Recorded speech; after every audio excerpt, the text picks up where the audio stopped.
Kideo et Anaki étaient deux rivaux. Ils travaillaient tous les deux dans la même classe, travaillaient tous les deux dans le même lycée.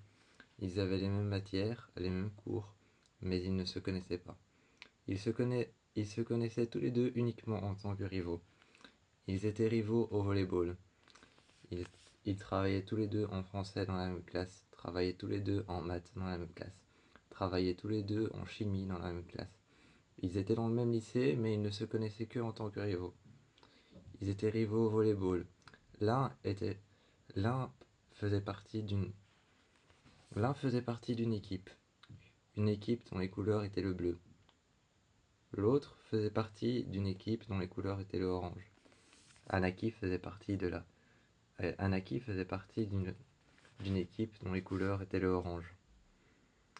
Tandis que Kideo, lui, faisait partie d'une équipe dont les couleurs étaient le bleu. Ils se connaissaient en tant que rivaux, se connaissaient sur le terrain. Mais autrefois, ils ne s'étaient jamais parlé, et ne s'étaient encore jamais parlé. Que ce soit autrefois ou que ce soit encore plus tard, ils ne se parleraient jamais, car ils étaient rivales. Ils étaient rivales tous les deux et ne s'étaient jamais adressé la parole. De temps en temps, ils se regardaient. De temps en temps, ils se donnaient des coups d'épaule dans les couloirs quand ils passaient l'un à côté de l'autre. Mais rien de plus. Ils avaient presque le même casier. Anaki avait le même casier que Kideo, mais à l'envers. Kideo avait le 103. Kideo avait le 103, le casier numéro 103, tandis que Anaki, lui, avait le 301. Ils étaient entourés tous les deux étaient entourés de plein de coïncidences. Le même casier, les mêmes numéros pour faire le même chiffre, la même classe, les mêmes matières, la même école, alors qu'ils étaient rivaux. La même classe, les mêmes écoles, la même matière, bref. Et tous les jours, le même arrêt de bus auquel ils attendaient. Un jour, Anaki, sur le terrain, vu que son adversaire, Kideo, s'était fait mal. Il avait fait une fausse frappe, il s'était fait mal et était retombé sur sa jambe. Il tenait sa jambe contre lui, et il était par terre sur le terrain. Tout le monde avait arrêté le terrain. Tout le monde avait arrêté le terrain, avait arrêté de jouer. Sur le terrain, on avait entendu un coup de sifflet. On avait entendu un coup de sifflet que le prof avait lancé. Il avait lancé un coup de sifflet. Il avait sifflé en son sifflet, il l'avait remis autour de son cou. Il était venu voir Kideo, et Anaki aussi était venu le voir. Il l'avait emmené à l'infirmerie, pendant que Kideo était méfiant. Sur le fauteuil de l'infirmerie, il regardait Anaki et lui a demandé Pourquoi Pourquoi tu fais ça? Pourquoi t'es si gentil avec moi? Anaki s'est assis à côté de lui et a dit On est peut-être rivaux, mais on s'est jamais parlé. On s'est jamais parlé, la seule chose qu'on n'ait jamais échangé, c'était un regard. En maths. La seule chose qu'on n'ait jamais échangé, c'était un regard en maths ou en français. La seule chose qu'on ne s'est jamais échangé, c'est un bic ou un stylo que tu m'as prêté ou que je ne t'ai prêté. Une gomme ou alors un Tipex qu'on s'est échangé en cours. Ou alors même une fiche technique pour pouvoir terminer une feuille, pour pouvoir terminer une feuille, un écrit qu'on devrait écrire et qu'on devrait reprendre chez nous. Bref, la seule chose qu'on ne s'est jamais échangé, c'est un stylo ou un regard. Alors je me suis dit pourquoi pas venir aider l'équipe adverse. Ce jour-là, Kideo, à l'infirmerie, attendait avec Anaki. Il n'avait pas d'autre choix, il devait attendre pour sa jambe qui était peut-être cassée. Anaki attendait avec lui, et il lui avait dit si tu veux, après, quand on vérifiera ta jambe, si ta jambe est toujours apte à marcher ou même à courir, je t'emmènerai boire un café. Ils ont été boire un café quand l'infirmière est arrivée. Anaki attendait à côté et regardait sa jambe. L'infirmière avait tout doucement soulevé son jeans et avait regardé. Elle avait soulevé son jeans par en bas au niveau des chaussures, avait retiré sa chaussure et avait regardé sa jambe. Elle n'était pas cassée, elle avait un peu appuyé sur l'os à l'avant. Rien de grave, rien d'alarmant. Bref, le soir même, alors que le camp universitaire était encore éclairé, que les lampes, derrière les fenêtres, derrière les chambres dans le campus étaient encore en train d'illuminer de mille feux les murs et les parois, les murs briqués, était illuminée de mille feux par les fenêtres et les chambres des jeunes. Bref, ce soir-là, Anaki et Kideo se sont rejoints dehors et ont bu un café. Anaki lui a demandé « Pourquoi est-ce que tu ne m'as jamais parlé ?» Kideo haussa les épaules et dit alors en buvant son café « On est rivaux, donc je ne t'ai jamais parlé. » Tous les deux étaient en train de boire un café dehors et à un moment, un groupe de jeunes filles passèrent à côté d'eux. Une jeune fille s'est arrêtée et a dit « Regardez, là-bas !» Les deux se sont tournés avec un sourire aux lèvres, les deux se sont tournés. Quand la jeune fille a été rattrapée par l'une de ses amies, elle a continué son chemin. Les jeunes filles étaient environ 4 ou 5, peut-être plus. Elles étaient parties de l'autre côté de la rue et commençaient à courir. Elles commençaient à courir, à jacasser et à parler. Bref, c'était un groupe d'amis.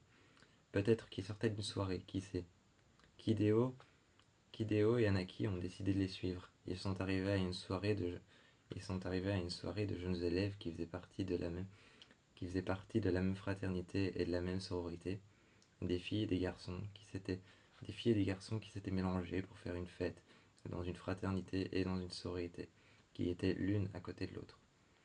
Bref, Anaki est rentrée comme si de rien n'était, comme si c'était sa fraternité, et Kideo l'a suivi comme si c'était sa fraternité et que c'était son coloc avec qui il partageait sa chambre.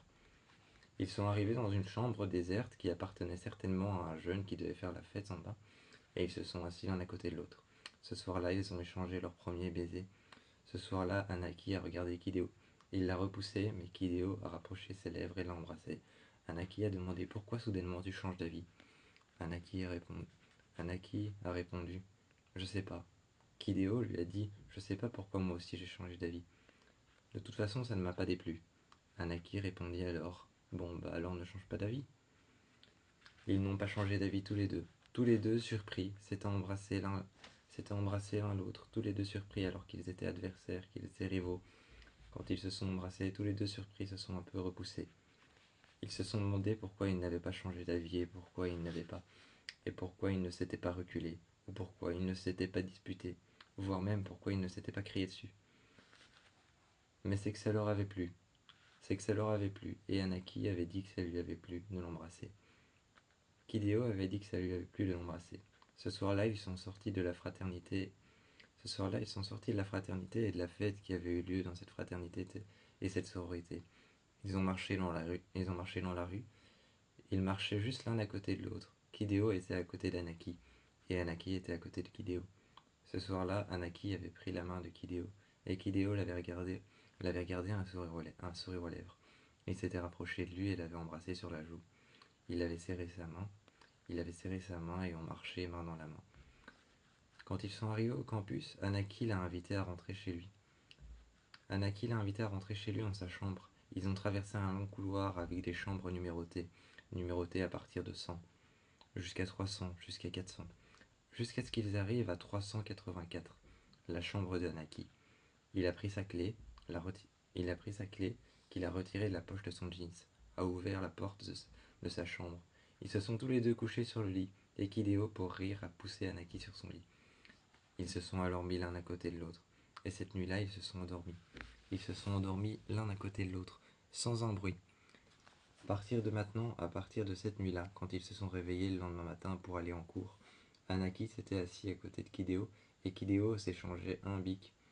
Il ne s'échangeait plus un bic, il ne s'échangeait plus un Tipex ou une gomme, il ne s'échangeait plus un crayon, mais ils partageaient tous les deux la même trousse.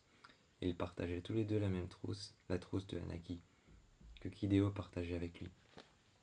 À partir d'aujourd'hui, dans la cour, quand la cloche sonnait, Anaki et Kideo traînaient ensemble. Quand ils allaient au sport faire du volleyball, ils suppliaient le prof de pouvoir être dans la même équipe, alors qu'ils étaient tous les deux rivaux et adversaires, l'un des plus grands duos d'adversaires et de rivaux qui existent de tous ceux qui font du volleyball. Le prof étant un peu surpris, a dit alors à Anaki « Ok, je veux bien vous laisser une chance à vous deux. » Il leur a alors laissé une chance de s'entendre, et en une seule partie, Anaki et Kideo ne se sont jamais disputés. Ils ont commencé à jouer et à se lancer la balle, à se faire des clins d'œil et à sourire pendant qu'ils étaient en train de jouer. Le prof, surpris et un peu perplexe, les a appelés à la fin du cours. Il leur a demandé ce qui se passait entre deux. Fier, fier, fier et content, Anaki et Kideo s'étaient pris la main et avaient regardé le prof. Ils avaient dit que désormais ils n'étaient plus rivaux, mais loin de là. Ils étaient amoureux. Ils étaient ensemble. Ils passaient leur vie dans la chambre de Anaki, comme si c'était leur appartement. Ils échangeaient la même trousse en cours. Les cours de français et les cours de français et les cours de maths étaient devenus leur refuge, là où ils pouvaient être l'un à côté de l'autre, sur le banc de l'école et partager la même trousse, poser les mêmes questions, lever la main l'un après l'autre, pendant que la prof les interrogeait. Et chaque fois qu'elle interrogeait Anaki, Kideo l'écoutait parler. Chaque fois qu'elle interrogeait Kideo, Anaki l'écoutait parler. C'était un refuge pour eux.